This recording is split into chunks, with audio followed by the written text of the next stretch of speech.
Good evening class. Welcome to Deep classes, जिसमें हम daily शाम को 5 बजे हिंदी टीजीटी से रिलेटेड क्वेश्चंस की प्रैक्टिस करते हैं, जिससे आपको एग्ज़ाम में बहुत हेल्प मिलेगी। तो बिना देरी के हम अपना आज का वीडियो स्टार्ट करते हैं। आज के वीडियो में हम रीतिकाल से रिलेटेड क्वेश्चंस की प्रैक्टिस करेंगे। रीतिकाल से हमारा पहला टॉपिक है, रीतिकाल का समय कब से कब तक माना जाता है? 14वीं शताब्दी से 17वीं शताब्दी, 17वीं शताब्दी से 19वीं शताब्दी, 19वीं शताब्दी से वर्तमान तक, या फिर 10वीं शताब्दी से 14वीं शताब्दी तक। इसके आंसर की बात करें तो वो है ऑप्शन नंबर बी, 17वीं शताब्दी से 19वीं शताब्दी तक। जैसे कि आप सभी जानते हैं कि हिंदी साहित्य के इतिहास के जो काल विभाजन है उसको लेकर विद्वानों में कई मतभेद चले और सभी विद्वानों ने इसके अलग अलग समय को बताया। एक एक करके हमें इन विद्वानों द्वारा दिए गए समय के बारे में जानते हैं। सबसे पहले ये जो 17वीं शताब्दी से 9वीं शताब्दी का समय जो है, ये डॉक्टर नागेंद्र द्वारा दिया गया है।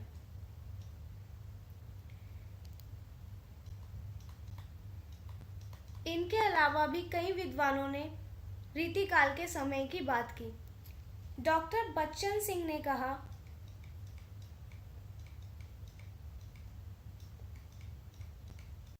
इनके अनुसार जो रीतिकाल का समय था वो था सन 1650 से 1857। आचार्य रामचंद्र शुक्ल और हजारी प्रसाद द्विवेदी के अनुसार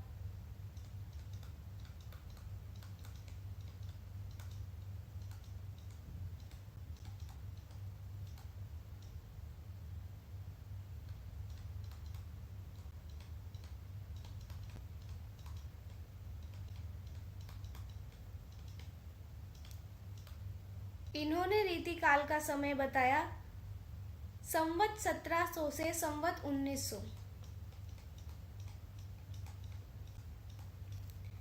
इसके बाद डॉक्टर रामकुमार वर्मा का समय देखें।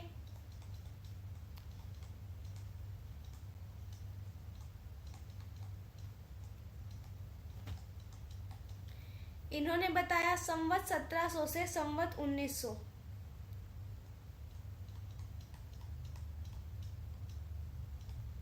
सेम जो आचार्य रामचंद्र शुक्ल और हजारी प्रसाद द्विवेदी ने माना। डॉक्टर गणपति चंद्र गुप्त के समय की बात करें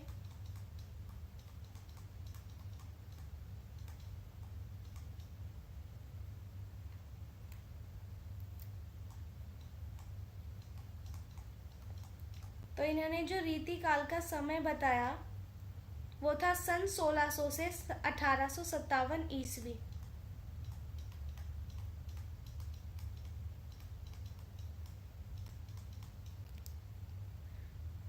तो ये हमने अन्य विद्वानों के द्वारा रीतिकाल के समय के बारे में जाना।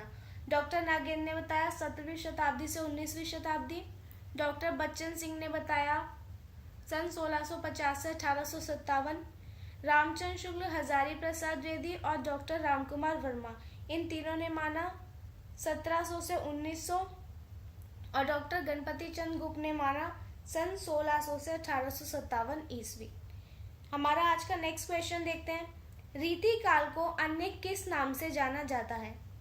स्वर्णकाल, श्रृंगार काल, भक्ति काल या फिर वीरगाथा काल? हिंदी साहित्य के इतिहास में आपने देखा कि आदिकाल को भी कई नामों से जाना जा रहा था। इसी के साथ रीतिकाल को भी अन्य नामों से जाना जाता है।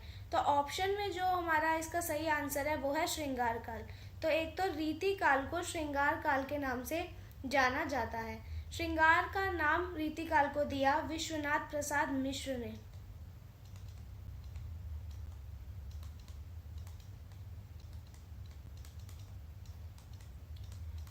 रीतिकाल के अन्य नाम देखें जो विद्वानों ने दिए। रीतिकाल को रीति काव्य कहा जॉर्ज ग्रियर्सन ने।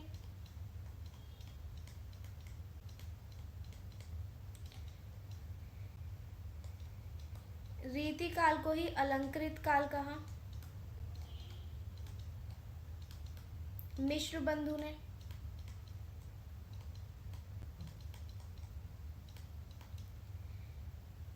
रीतिकाल को जो रीतिकाल नाम दिया वो दिया आचार्य रामचंद्र शुक्ल ने।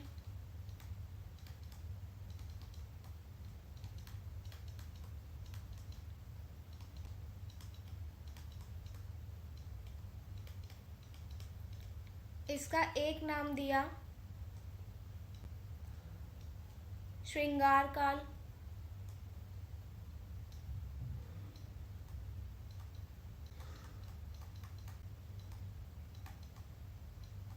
ये मैंने आपको ऊपर बताया विश्वनाथ प्रसाद मिश्र ने।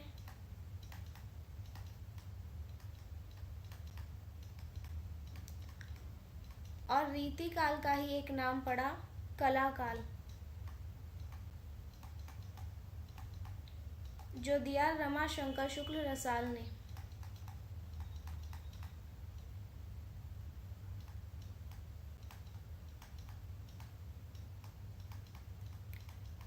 तो ये सब जो है रीतिकाल के अन्य नाम हैं जो विद्वानों के द्वारा दिए गए। रीतिकाल के प्रमुख कवि कौन है? तुलसीदास, सूरदास, केशवदास या फिर कबीरदास। लास्ट वीडियो में जब हमने भक्ति काल का टॉपिक देखा था तब हमने वहाँ तुलसीदास को देखा था, तो ये जो है भक्ति काल के कवि हैं। सूरदास को भी हमने वहाँ देखा था, ये भी भक्ति काल के कवि हैं। और हमने कबीरदास को देखा था, ये भी भक्ति काल के कवि हैं। तो चारों ऑप्शन में हमारे पास बचा केशवदास। तो केशवदास जो हैं वो रीतिकाल के प्रमुख कवि माने जाते हैं। केशवदास के अलावा अगर रीतिकाल के अन्य कवियों की बात करें तो आप इनके अन्य कवि देखें। एक हो गया केशवदास, भूषण, बिहारी,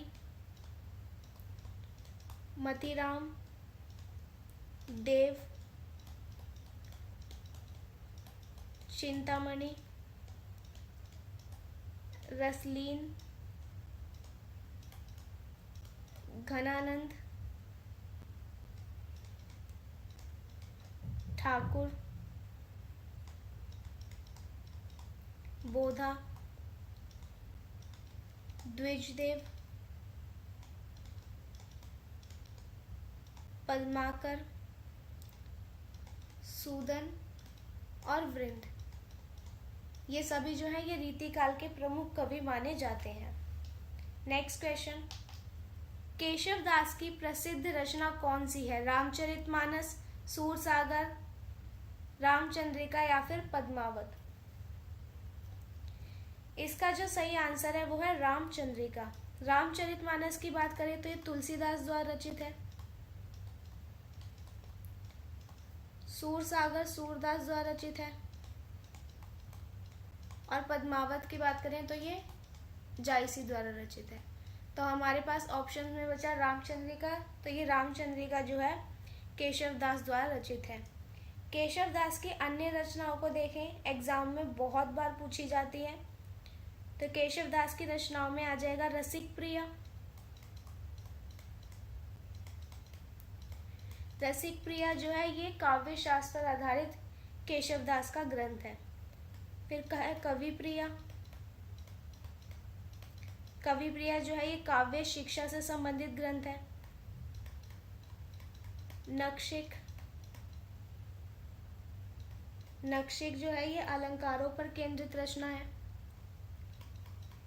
छंदमाला, छंदमाला में केशवदास ने छंदों का संग्रह किया है।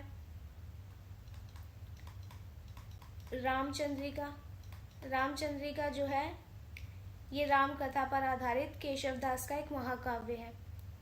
वीर सिंह देवचरित,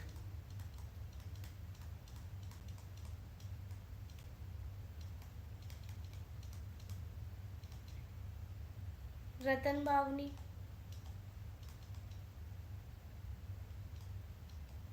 रतन बावनी जो है ये रत्नसेन के यशोगान पर आधारित एक ग्रंथ है। फिर है विज्ञान गीता और एक है जहांगीर जस चंद्रिका।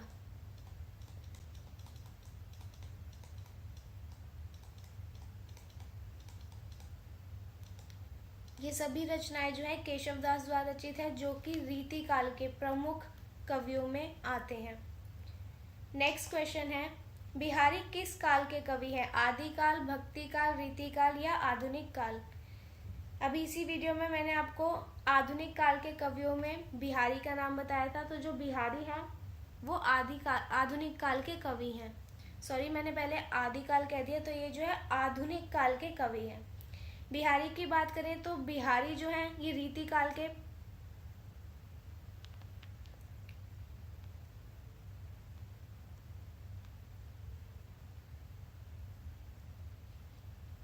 ये जो है रीति काल के कवि माने जाते हैं। और इन्होंने आधुनिक काल में भी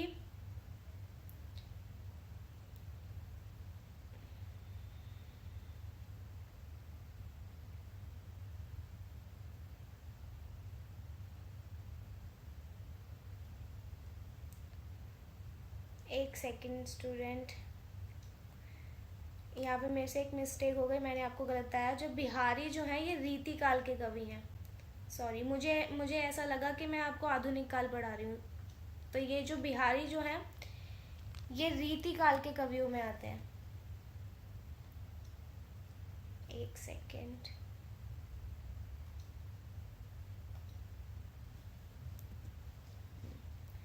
बिहारी जो है ये रीति काल के कवि माने जाते हैं। बिहारी का पूरा नाम जो है वो बिहारी लाल है। और बिहारी की जो रचनाएं होती हैं उसमें श्रृंगार रस की हमें उत्कृष्टता देखने को मिलती है। बिहारी की रचना की बात करें तो बिहारी की एकमात्र रचना है बिहारी सतसई, जिसके लिए बिहारी बहुत फेमस हुए। बिहारी सतसई में हमें 719 दोहे देखने को मिलते हैं, लेकिन जगन्नाथ दास रत्नाकर जो हैं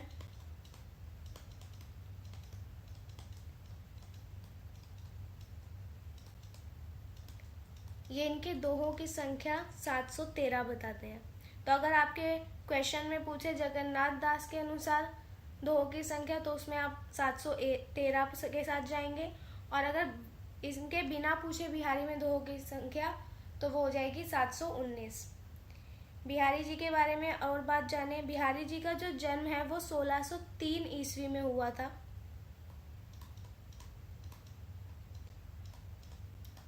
ग्वालियर में।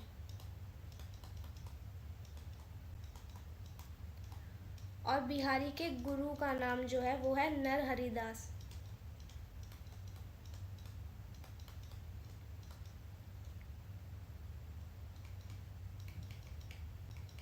कभी कभी बिहारी के बारे में ये क्वेश्चन भी पूछा जाता है कि ये किसके राजाश्रित कवि थे। तो बिहारी जो थे वो जयपुर नरेश मिर्जा राजा जयसिंह के कवि थे।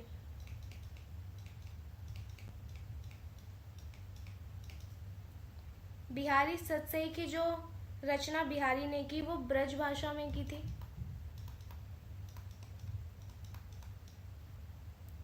तो यहाँ पे हमने बिहारी और उनकी रचना बिहारी सतसई के बारे में जाना।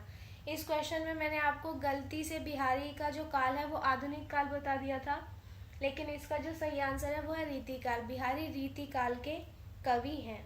नेक्स्ट क्वेश्चन देखते हैं, बिहारी सतसई में कितने दोहे हैं? तो मैंने आपको पिछले क्वेश्चन में बताया कि बिहारी सतसई में 719 दोहे हैं, लेकिन जगन्नाथ दास रत्नाकर इसमें 713 दोहे मानते हैं। अब क्वेश्चन में हमें लगभग में पूछा गया, तो ये 700 के लगभग है, इसलिए बिहारी सतसई में लगभग 700 दोहे हैं। नेक्स्ट क्वेश्चन, घनानंद किस काव्य धारा के कवि हैं? रीतिबद्ध, रीति सिद्ध, रीति मुक्त या फिर संत काव्य? इसका जो आंसर है वो है रीति मुक्त। घनानंद जो है वो रीति मुक्त कवि हैं। घनानंद के बारे में कुछ जानकारी जानते हैं। घनानंद का जन्म हुआ 1679 में और इनकी मृत्यु हुई 1739 में। घनानंद के संप्रदाय की बात करें तो घनानंद जो है ये निम्बार्क संप्रदाय से संबंधित थे। घनानंद की एक प्रेमिका थी जिसका नाम था सुजान। और घनानंद के आश्रयदाता की बात करें, इस पे कई बार क्वेश्चन बना है, तो घनानंद के आश्रयदाता थे मोहम्मद शाह रंगीले।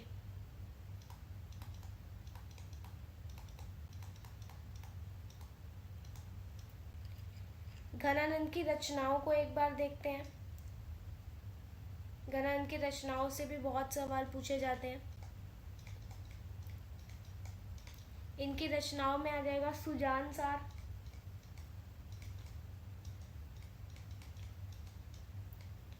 इश्कलता,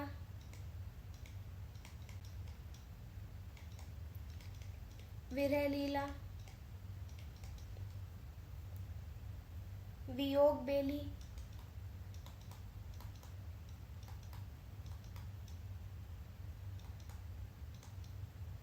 कोकसार, कृपाकंद, रसकेली वल्ली,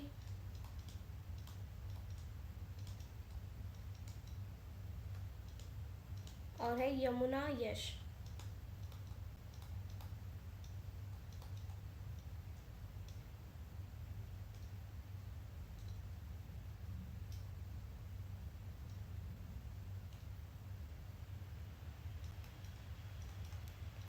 ये सभी जो है ये घनानंद की रचनाएं हैं। आगे बढ़ते हैं। रीतिबद्ध काव्य धारा के प्रमुख कवि कौन है? घनानंद, बोधा, ठाकुर या फिर केशवदास। तो ये जो रीति काल है इसमें 3 तरह के कवियों को हम देखते हैं। कुछ आ जाते हैं रीतिबद्ध में, कुछ रीति सिद्ध में और कुछ रीतिमुक्त में। तो यहीं पर इसमें रीतिबद्ध के बारे में पूछा है। तो इसके आंसर की बात करें तो है केशवदास। केशवदास जो है ये रीतिबद्ध कवि में आते हैं। केशवदास की रचनाओं के बारे में देखते हैं जो बहुत बार पूछी जाती है। तो केशवदास की रचनाओं में आ जाएगा चिंतामणि,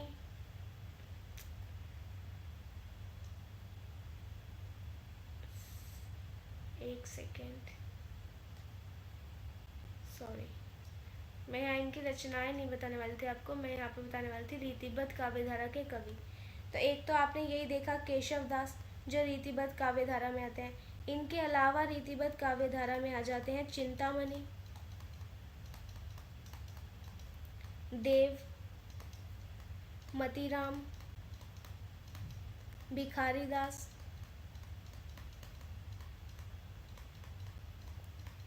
रसलीन,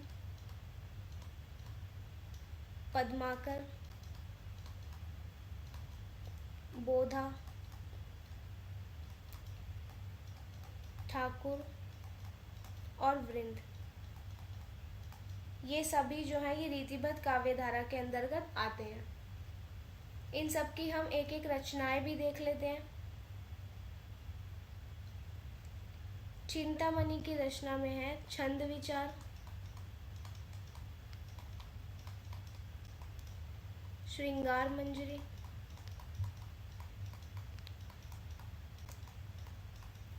देव की रचना में भाव विलास और रस विलास, मतीराम में फूल मंजरी,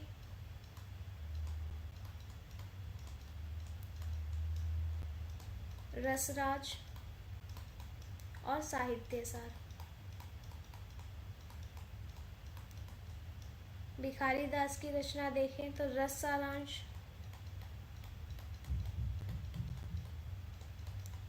काव्य निर्णय।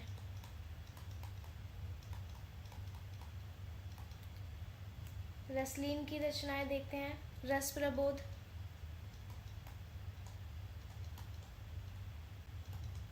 और अंग दर्पण।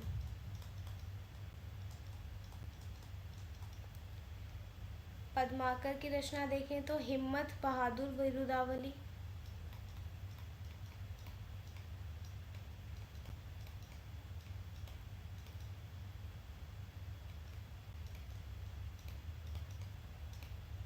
और गंगा लहरी।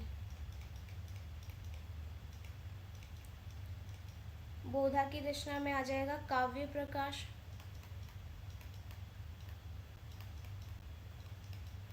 और रसविलास।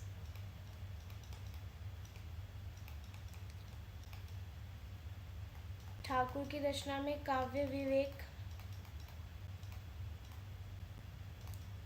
और वृंद की रचना में वृंद सत्सई,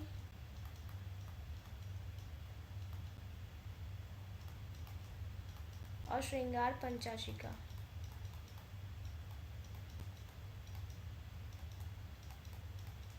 तो इस क्वेश्चन में हमने रीतिबद्ध काव्य धारा के सभी कवि और उनकी रचनाओं के बारे में जाना।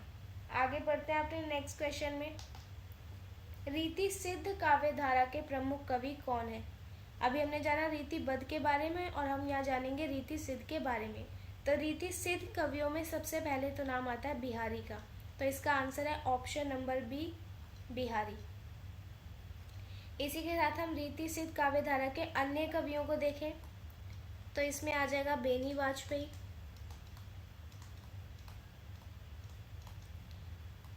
कृष्ण कवि, रसनिधि,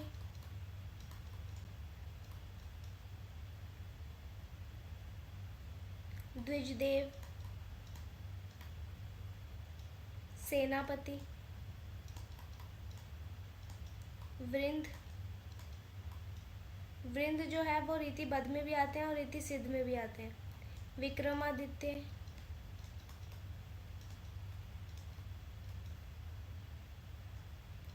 और है नृप शंभुनाथ सिंह सोलंकी।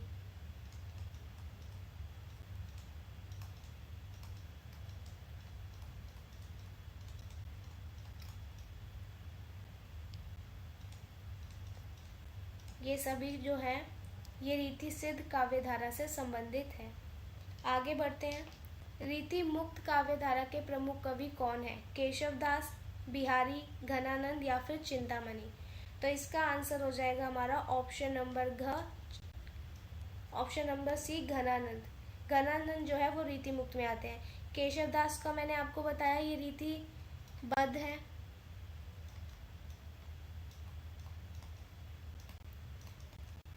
बिहारी का मैंने आपको बताया रीति सिद्ध में आते हैं।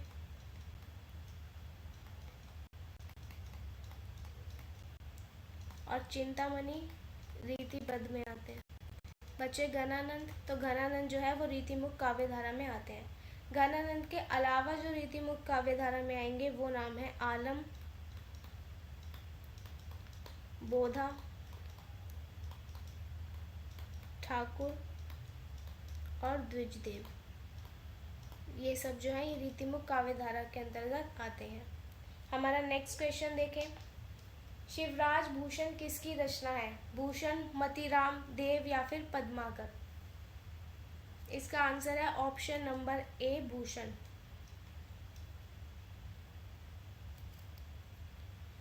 भूषण की रचना है शिवराज भूषण। इसके अलावा भूषण की रचनाएं देखते हैं। एक है शिवा बावनी और है छत्रसाल दशक।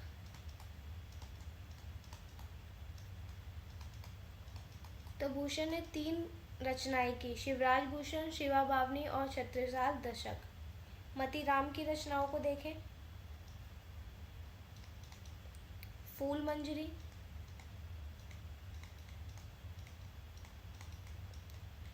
रसराज, साहित्य सार।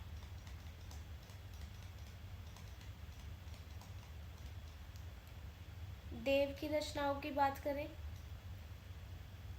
तो देव की रचनाओं में है भाव विलास,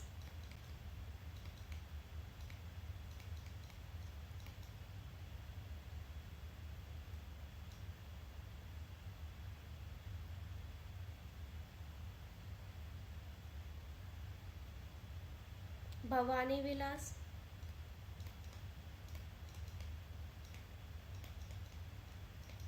और रसविलास।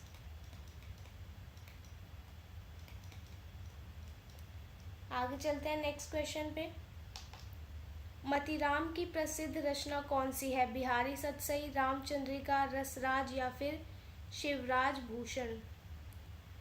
ये सभी रचनाएं मैं आपके साथ पहले भी डिस्कस कर चुकी हूँ, एक एक करके देखते हैं।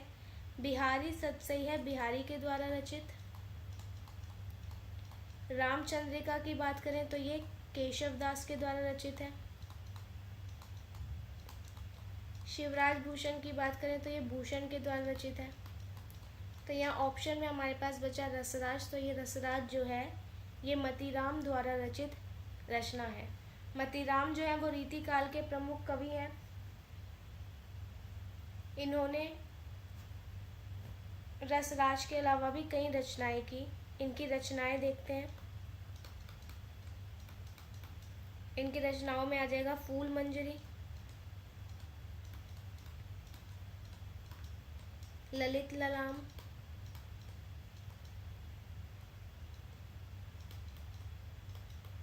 सतसई, अलंकार पंचाशिखा,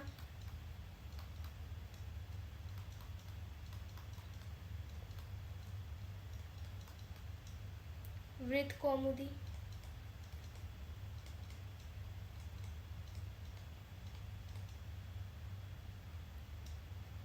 रसराज,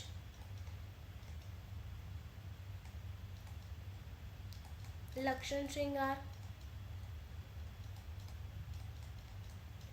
और साहित्य सार। ये सभी जो है ये मतीराम की प्रसिद्ध रचनाएं हैं। आगे बढ़ते हैं। देव का पूरा नाम क्या था? देवदत्त द्विवेदी, देवकीनंदन खत्री, देवी प्रसाद शुक्ल या फिर देवराज सिंह। इसका आंसर जानने से पहले हम देव की रचनाएं देख लेते हैं। देव की रचनाओं में आ जाएगा भाव विलास, अष्टयाम, भवानी विलास,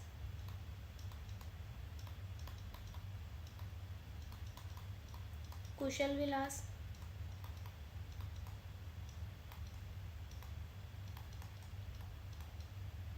रस विलास,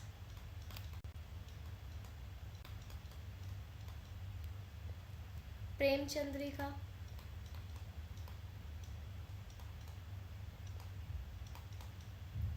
सुजान विनोद,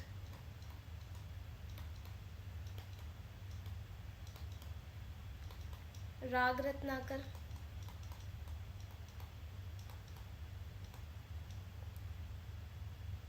आत्मदर्शन पचीसी,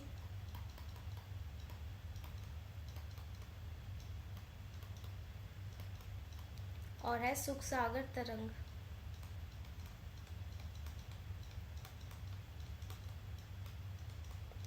ये सभी जो है ये देव द्वारा रचित रचनाएं हैं। देव के पूरे नाम की बात करें तो देव का पूरा नाम है Devdutt Dwivedi, option number A. आगे बढ़ते हैं अपने नेक्स्ट क्वेश्चन की तरफ।